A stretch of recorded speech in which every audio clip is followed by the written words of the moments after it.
네, 4강이고요. 4강에서는 예언이란 무엇인가에 대해서 말씀을 드릴 건데요. 예언은 단순히 미래일을 말하고 맞추는 것을 의미하지 않아요. 이것도 이제 개념을 분명히 하셔야 되는데요. 먼저 요한계시록 22장 7절을 읽어드리겠습니다. 보라, 내가 속히 오리니 이 두루마리의 예언의 말씀을 지키는 자는 복이 있으리라 하더라. 여기서 요한이 말하는 예언은 이제 앞에 21장에서 계속 말해온 새하늘과 새 땅, 그리고 새 예루살렘의 도래를 말하는 것이고요. 이 7절 바로 앞절에 있는 6절에서는 또 그가 내게 말하기를 이 말은 신실하고 참된지라 주 곧 선지자들의 영의 하나님이 그의 종들에게 반드시 속히 되어질 일을 보이시려고 그의 천사들을 보내셨도다에 표현된 것처럼 천사들을 통하여 선지자들에게 알려준 것과 일치하는 것임을 알 수가 있어요. 그리고 예언의 말씀이라는 표현처럼 예언은 하나님의 말씀임도 더불어 알 수가 있는 거죠. 여기서 이제 예언이라고 쓰인 단어가 이 프로페테이아. 이 프로페테이아는 이제 헬라어고 예언하는 은사, 예언의 말씀을 의미하는 단어고요. 이 단어는 프로페테스, 이게 영어로 프라퍼시, 그러니까 예언하다, 이런 이제 예언자라는 뜻을 갖고 있는데요. 이 프로페테스는 선지자, 선포하는 자, 신탁 예언자가 되다, 신탁 예언자의 직무를 행하다라는 뜻을 갖고 있는 단어예요.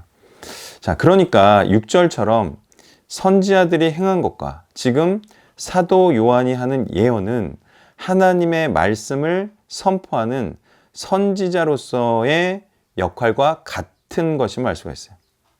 자, 그도 그럴 것이 프로페테스라는 이 단어 자체가 구약의 예언자라는 뜻을 가진 히브리어 단어, 이 나비라는 이 히브리어 단어를 번역한 거예요. 그러니까 이 단어는요, 구약의 선지자와 사도의 역할이 같은 것임을 또한 우리가 알 수가 있어요. 이 번역한 단어가 이거니까 예언자라는 뜻이 이 나비라는 이 단어와 같은 뜻이고요. 그러니까 이 나비라는 단어가 구약에 쓰였으니까 이걸 일단 이해를 해야겠죠. 근데 이 나비라는 단어는 고대 바벨론어였던 이 나부에서 파생을 했어요. 근데 나부는 뜻이 부르다, 선포하다. 이 아카드어인 나부에서 파생한 단어가 이 히브리어 나비인데 이 나부의 뜻이 부르다, 선포하다. 그런데 이 아카드어의 발전 형태를 보면 나비는 능동형이 아니라 수동형으로 이해되어야 함을 학자들이 알게 되었다는 거예요. 즉, 이 나비는 부름받은 자, 임명된 자라는 뜻으로 이해되어야 한다고 올브라이트가 얘기를 했어요. 네. 즉, 나비에는 수동형 뒤에는 집행자, 곧 여기에는 부르시는 자로서의 하나님이 서 계시다는 의미가 있다는 거예요. 그러니까 신적인 의미를 담은 단어라는 거예요. 이 나비가 부름받은 자라는 뜻을 가지고 있다는 것은 우리에게 또 하나의 확증과 같은 것을 주는데요. 그것은 이 나비라는 단어가 아포스톨로스라는 단어를 연상시킨다는 거예요. 이 아포스톨로스라는 단어는 사도라는 뜻, 어파슬이라는 영어로 하면 그 단어죠. 사도라는 뜻과 연계가 돼요. 그러니까 사도는 뜻이 뭐예요? 보내심을 받은 자, 보내진 자라는 뜻이죠. 그래서 이 기본적으로 두 단어가 갖는 의미가 하나님께로부터 보내심을 받은 자라는 뜻이라는 거죠. 즉, 구약의 선지자 예언자는 신약의 사도들로 대체됐다는 것을 알 수가 있죠. 자, 이제 또 선지자, 예언자의 역할에 대해서 좀 더 자세히 살펴보겠습니다. 자, 예언자는요, 이 두 가지 일을 감당을 했어요. 첫째는 중보자의 일인데요. 하나님 앞에서 행한 백성들의 대변자로서의 기능을 합니다. 다시 말하면 예언자는 백성을 위해서 기도하는 중재자 또는 중보 기도자였던 거죠. 이러한 중보 기도가 예언자에게 주어진 가장 중요한 임무였는데요. 구약 성경에서 최초로 예언자, 즉 이 나비라는 명칭이 부여받은 자가 아브라함이었어요. 창세기 20장 7절인데요. 이제 그 사람의 아내를 돌려보내라. 그는 선지자라. 그가 너를 위하여 기도하리니 내가 살려니와 내가 돌려보내지 아니하면 너와 내게 속한 자가 다 반드시 죽을 줄 알지니라. 그러니까 아브라함은 중보자로서 사람을 살리는 기능을 했다는 것을 알 수가 있어요. 그리고 이런 역할을 하는 자가 선지자, 즉 나비임을 알 수가 있죠. 자, 또 출애굽기 5장 22절에서 23절을 볼게요. 여기에 나타난 예언자의 원형으로 알려진 모세의 첫 역할도 이스라엘을 위한 중보 기도자였어요. 자, 둘째로 이제 메시지 전달자, 그러니까 예언자는 메시지 전달자임을 말씀을 드릴 건데요. 예언자의 두 번째 역할은 백성 앞에서 행한 하나님의 대변자로서의 기능입니다. 즉, 예언자는 백성들에게 하나님의 뜻, 의지, 결정을 알리는 메신저였어요. 이스라엘 백성들은 특별한 상황에서 하나님의 뜻을 깨닫기 위해 예언자를 찾아가 물어봐야 했습니다. 사무엘상 9장 9절인데요. 옛적 이스라엘의 사람이 하나님께 가서 물으려 하면 말하기를 선견자에게로 가자 하였으니, 그러니까 하나님은 예언자의 입에 하나님의 말씀을 넣어주어서 이를 선포하도록 하셨다는 거예요. 신명기 18장 18절인데요. 내가 그들의 형제 중에 너와 같은 선지자 하나를 그들 위하여 일으키고 내 말을 그 입에 두리니 내가 그에게 명하는 것을 그가 무리에게 다 고하니라. 그러니까 예언자는 하나님의 말씀에 하나님과 백성 사이에 끼어 있죠. 첫 번째 역할은 백성들을 하나님의 뜻대로 행하게 하여 구원받게 하는 중보자의 역할이었다. 두 번째 역할은 위에서 아래로 하나님의 말씀을 내리는 역할을 한 것이다. 같은 의미입니다. 구원시키기 위해서는 하나님의 뜻대로 행하게 해서 하나님의 뜻대로 행하게 해서 하나님 말씀을 알게 해서 하나님의 뜻대로 행하게 하는 구원자로서의 역할이 예언자였고요. 예언자는 단순히 미래일을 알리는 게 아니라 하나님의 뜻대로 행하면 축복을 받고 하나님의 뜻대로 행하지 않으면 심판을 받는다는 하나님의 말씀에 순종하게 해서 구원시키는 자임을 알 수가 있는 거죠. 자, 이제 선지자의 역할이 하나님의 말씀을 알게 해서 순종하는 자로 만드는 자임을 알 수가 있었는데요. 즉 구약의 선지자들과 신약의 사도들이 하나님의 메신저였다는 사실만큼은 모두 수긍하게 되었을 거예요. 자, 이제부터 밝혀야 하는 것은요. 우리도 저만이 아니라 여러분들도 하나님의 말씀을 대언하는 메신저가 되어야 한다는 결론을 도출시켜야 한다는 숙제가 남았어요. 그 해답은 즉 우리가 모두 하나님의 말씀의 메신저가 되어야 하며 될 것임을 나타내는 요엘 2장을 통해 알 수가 있습니다. 요엘 2장 28절 29절인데요. 그 후에 내가 내 영을 만민에게 부어주리니 너희 자녀들이 장래일을 말할 것이며 너희 늙은이는 꿈을 꾸며 너희 젊은이는 이상을 볼 것이며 그때 내가 내 영을 남종과 여종에게 부어줄 것이며. 이 내용은요, 모든 자들이 동의하듯이 성령 강림과 성령 시대를 예언하는 말씀이에요. 즉 성령이 자녀들, 늙은이들, 젊은이들, 남종과 여종에게 모두 부어지게 될 것이며 그때 이들이 하는 것은 장래일을 말하는 것, 꿈을 꾸는 것, 이상을 보는 것이라고 말하고 있습니다. 즉 남녀노소 빈부 귀천을 막론하고 성령이 부어질 것인데 성령을 받은 모든 자들은 예언을 하게 될 것이다. 다시 말해 하나님의 말씀을 전하게 될 것이다 라고 말씀하고 있는 거예요. 여기서 장래일을 말하는 것에서 쓰인 단어가 나바이고요. 이 나비의 동사형이죠. 다시 말해 하나님의 대언의 말씀을 하다 이런 뜻이고요. 꿈을 꾸는 것은 야곱과 요셉에게 하나님께서 하나님의 뜻을 계시할 때 쓰신 방법임을 말하는 것이고요.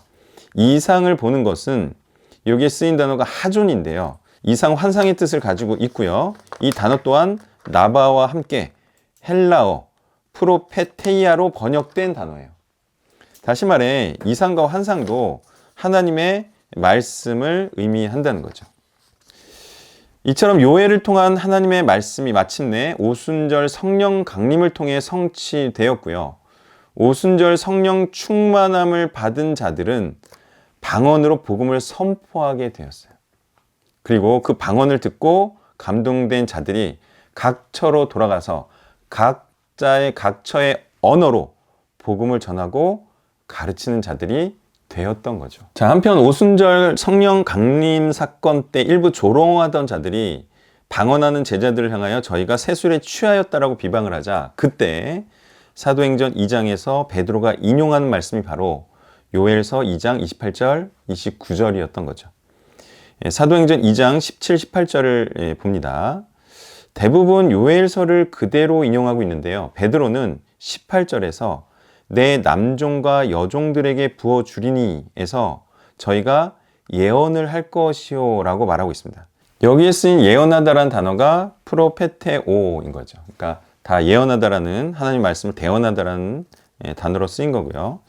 자, 이와 같은 하나님의 뜻을 명확히 알고 있는 예수님께서는 마태복음 28장 20절에서 지상명령을 하시되 너희에게 분부한 모든 것을 가르쳐 지키게 하라고 말씀하시므로 다시 한번 믿는 자들이 해야 할 것이 하나님의 말씀을 전하는 것이어야함을 명확히 말씀하셨던 거예요.